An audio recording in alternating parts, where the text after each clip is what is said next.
दोस्तों इंग्लिश के अंदर दो टाइप की वॉइस होती है, एक एक्टिव और दूसरी पैसिव।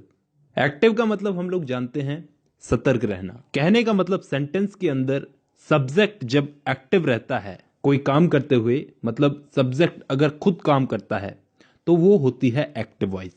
जैसे Mukesh writes a letter, Mukesh letter लिखता है तो मुकेश यहां पर एक्टिव है, मुकेश खुद लेटर लिख रहा है। मुकेश यहां पर सब्जेक्ट है और वो खुद लेटर लिख रहा है। अब दोस्तों इसी को अगर हम लोग पैसिव वॉइस में बदलें तो कैसे बदलेंगे? A letter is written by Mukesh, एक लेटर मुकेश के द्वारा लिखा जा रहा है। अब अगर हम हिंदी में देखें या इंग्लिश में देखें, दोनों में बात वही है, बात कुछ बदली नहीं है। कहने का मतलब यहां पे लेटर तो मुकेश ही लिख रहा है ना, लेकिन गौर से देखो दोस्तों, यहां पे बोलने का तरीका अलग अलग है।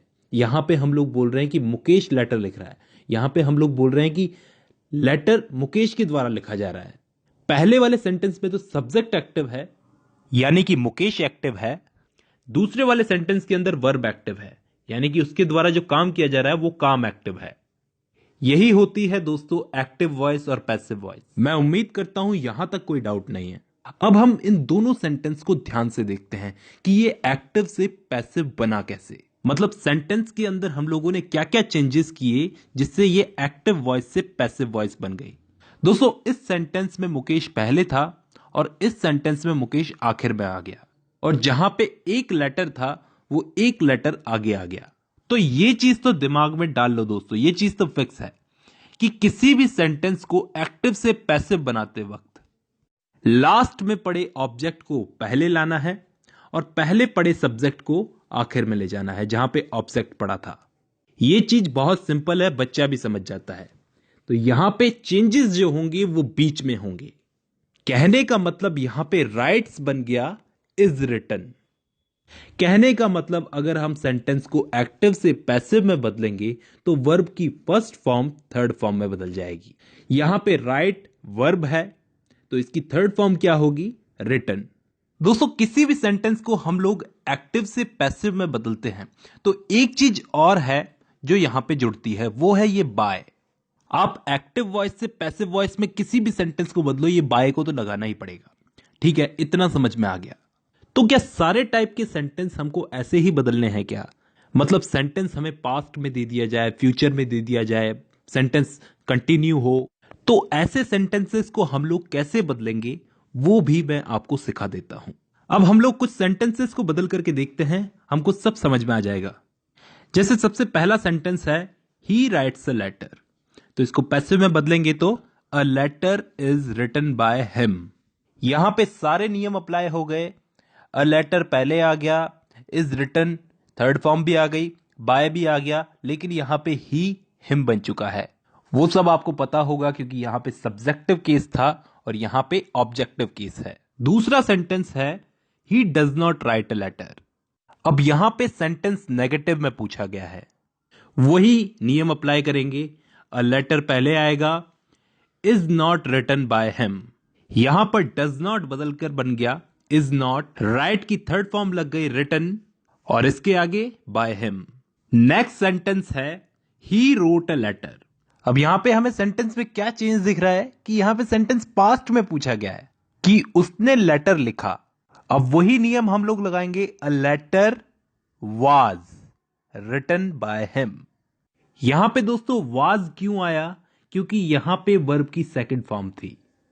वर्ब की सेकंड फॉर्म है तो हमको समझ जाना चाहिए कि सेंटेंस पास्ट में है, तो ऑब्वियसली यहां पर वाज जुड़ेगा ही। A letter was written by him. अब सामने वाला एक और एक्टिव वॉइस रखता है आपके सामने जिसमें वो पूछता है he did not write a letter.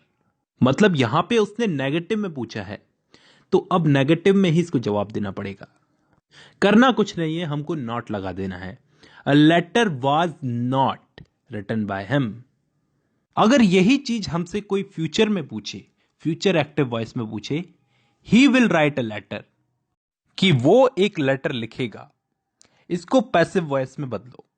इसमें भी दोस्तों कुछ चेंज नहीं होगा, बस विल के आगे बी लग जाएगा, बाकी सारे नियम अप्लाई करेंगे। A letter will be written by him. अब दोस्तों यही चीज उसने प्रेजेंट कंटिन्यूअस में पूछ ली, मतलब he is writing a letter, इसको बदलो। पैसिव वॉइस में। इसमें भी करना कुछ नहीं है, इसमें बीइंग जोड़ देना है। A letter is being written by him.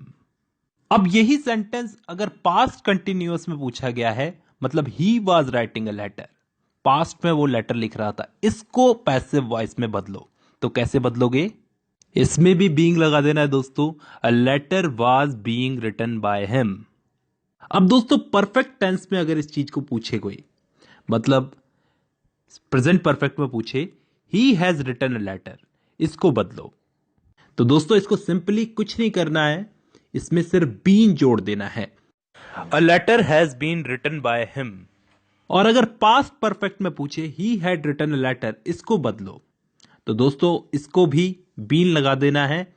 A letter had been written by him. तो यहां पे दोस्तों हमने टेंस के हिसाब से एक्टिव को पैसिव में बदला। लेकिन जैसा कि मैंने आपको बताया कि अलग अलग टाइप की ट्रिकी एक्टिव वॉइस हमसे पूछी जा सकती है, तो कुछ चीजें हमें यहां पे याद रख लेनी होगी कि एक्टिव वॉइस में हमारे सामने अगर डज नॉट और डू नॉट आए तो पैसिव वॉइस में हम उसको नॉट बना देंगे। एक्टिव वॉइस में वर्ब की सेकंड फॉर्म हो तो पैसिव वॉइस में हम लोग वाज वर्ब का यूज करेंगे। एक्टिव वॉइस में अगर डिड नॉट हो तो पैसिव वॉइस में वाज वर्ब प्लस नॉट का यूज करेंगे। एक्टिव वॉइस में अगर विल शैल या फिर कोई मॉडल हो तो पैसिव वॉइस में हम लोग विल शैल मॉडल के आगे बी लगाएंगे। एक्टिव वॉइस अगर कंटिन्यूअस में हो तो उसमें हम बीइंग लगाएंगे। और लास्ट में